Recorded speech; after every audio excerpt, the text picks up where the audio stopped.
무교절의 첫날 곧 유월절 양 잡는 날에 제자들이 예수께 여짜오되 우리가 어디로 가서 선생님께서 유월절 음식을 잡수시게 준비하기를 원하시나이까 하매 예수께서 제자 중에 둘을 보내시며 이르시되 성내로 들어가라.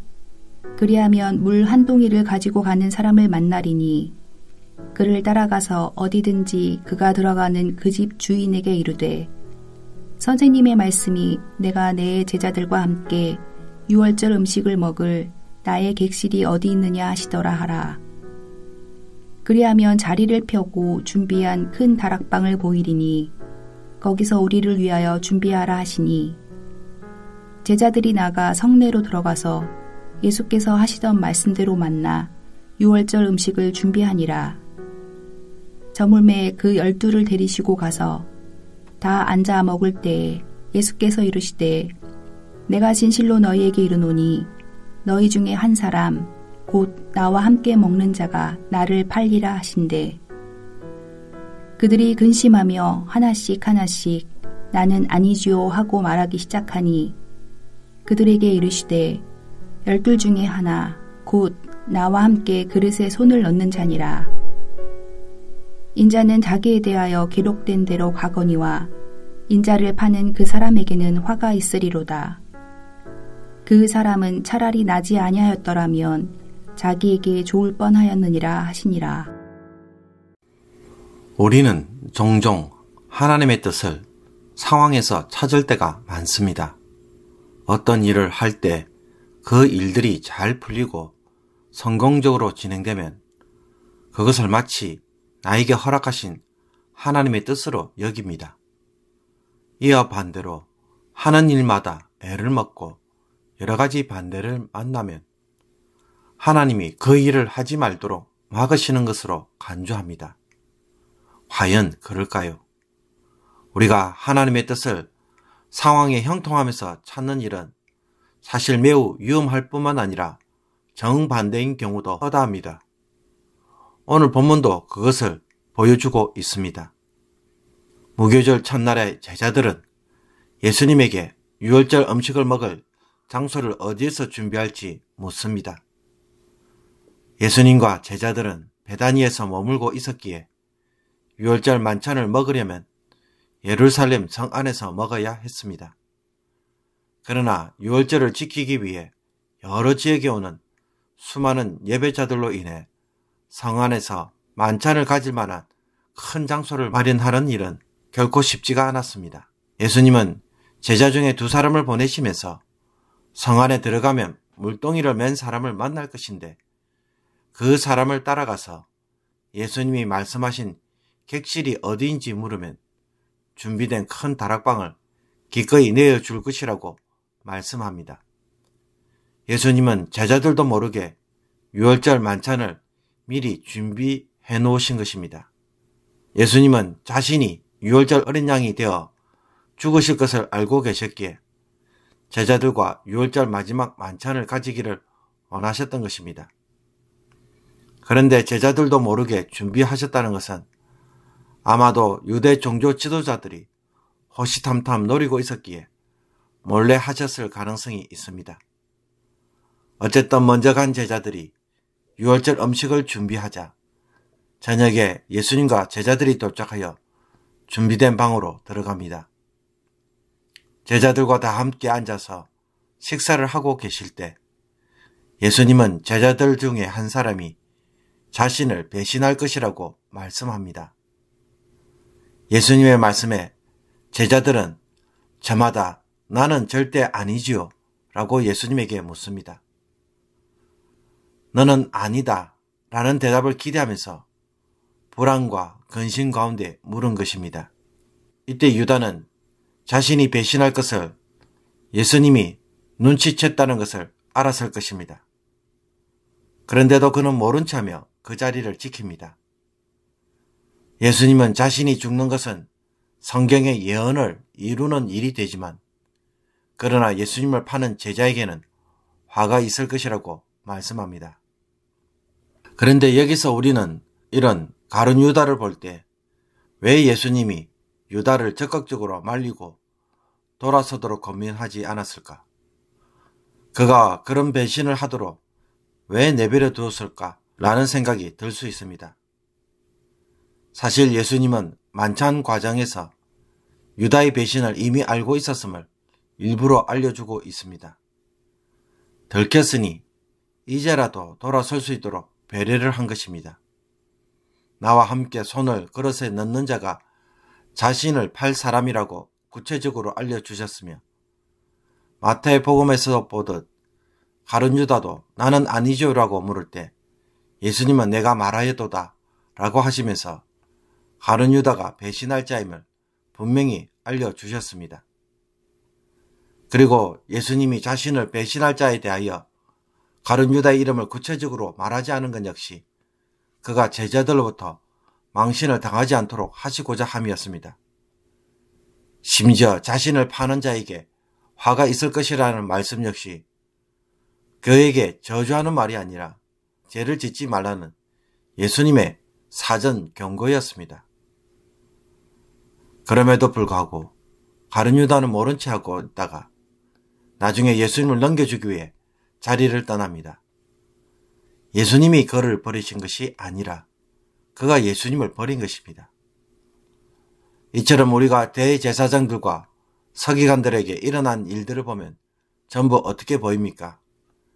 예수님을 죽이려고 흉계를 꾸밀 때 마치 하나님이 이 모든 일을 미리 준비해 놓으신 것처럼 예수님을 죽여도 되는 일처럼 보입니다. 보십시오. 예수님을 언제 어떻게 죽일지 몰라서 대제사장들과 서기관들이 고민하고 있을 때에 기가 막히게 마침 12제자 중에 한 사람인 가룟 유다가 찾아와서 뜻밖의 제안을 합니다. 은 30에 예수님을 넘겨주겠다는 것입니다. 너무나 적절한 때에 적절한 기회가 주어졌습니다. 예수님을 죽일 방도가 없어서 유월절 이후로 미루었던 그들의 입장에서는 이런 일은 무엇으로 보이겠습니까? 하나님이 그들을 위하여 준비해 놓으신 것처럼 이렇게 되는 것이 마치 하나님의 뜻인 것처럼 보였을 것입니다. 그러나 예수님의 입장에서 보면 어떻습니까? 예수님은 철저하게 하나님의 계획에 따라 순종하면 순종할수록 어떤 상황이 전개됩니까? 갈수록 첩첩산중입니다. 유대 종교 지도자들이 자기를 죽이려고 더 날뛰고 있습니다. 유월절 만찬조차도 몰래 먹어야 합니다. 몰래 먹어야 합니다. 심지어 자신이 애쓰고 사랑했던 12제자 중에 한 사람인 가룟 유다가 자기를 배신하는 일을 시작합니다. 뭔가 잘못된 것이 아닐까요? 하나님을 위해 헌신하면 모든 일이 술술 풀리고 갈수록 좋아져야 하는 것이 아닙니까?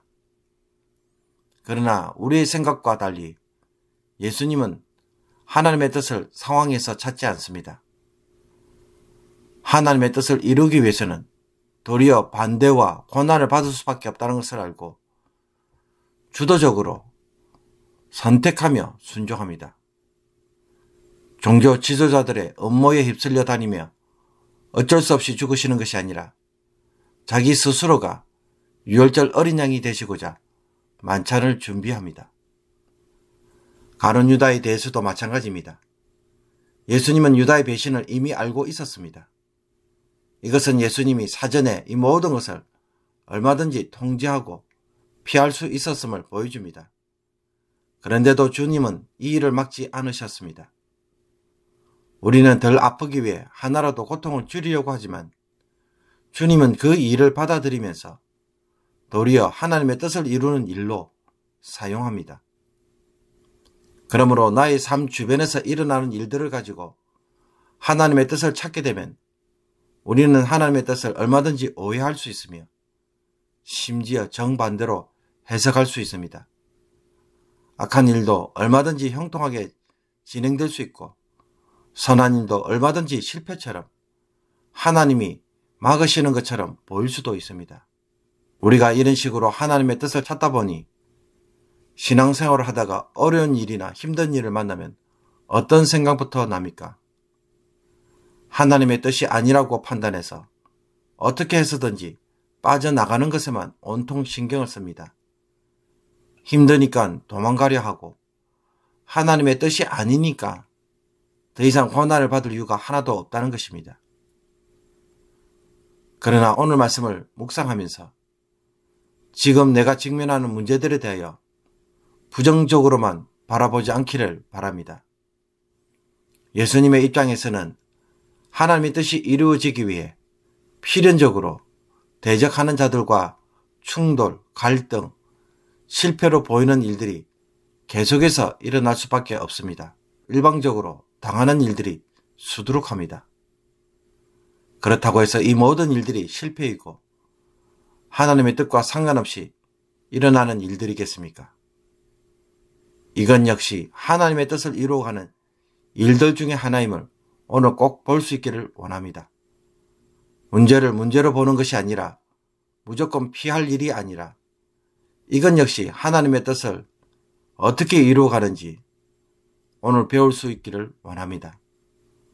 그리고 예수님에게서 보듯 하나님의 뜻을 이루며 살기 위해서는 우리는 필연적으로 세상과의 충돌이 있고 갈등과 반대가 있을 수밖에 없습니다. 그런데 이것이 나에게 있습니까?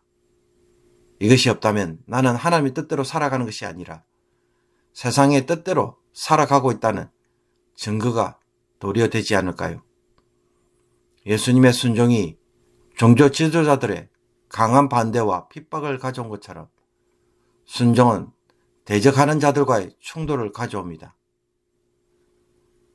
그러므로 하나님의 뜻을 이루는 일은 세상에서 얼마든지 고난을 가져올 수 있음을 알고 고난을 하나님의 뜻의 증거로 도리어 삼는 성숙한 성도가 되기를 원합니다. 고난을 받음으로 그리스도의 종된 삶의 증거로 삼기를 원합니다. 그래서 이제는 고난으로 흔들리는 자가 아니라 더 견고해지는 믿음의 사람이 되기를 주님의 이름으로 축복합니다. 기도드리겠습니다. 하나님의 뜻을 이루기 위해 십자가의 고난을 받으신 주님, 우리가 주님의 뜻대로 살아가는 길도 복만 있는 것이 아니라 고난도 있으며 고난을 통해 순종이 드러나고 고난을 통해 하나님의 뜻이 이루어지며 고난을 통해 세상과 대적하는 삶이 세워지게 하옵소서. 평안함과 형통함에 안주하지 않도록 마음의 경계를 삼고 오늘도 여러 가지 어려운 일을 만날 때마다 더 담대하게 하시며 기쁘게 헤쳐나가게 하옵소서. 하나님의 말씀대로 내가 살아가는 증거로 삼게 하옵소서. 이 믿음으로 오늘도 기도하며 나아갈 때마다 하나님께서 저희들과 함께하여 주옵소서. 예수 그리스도의 이름으로 기도하옵나이다. 아멘.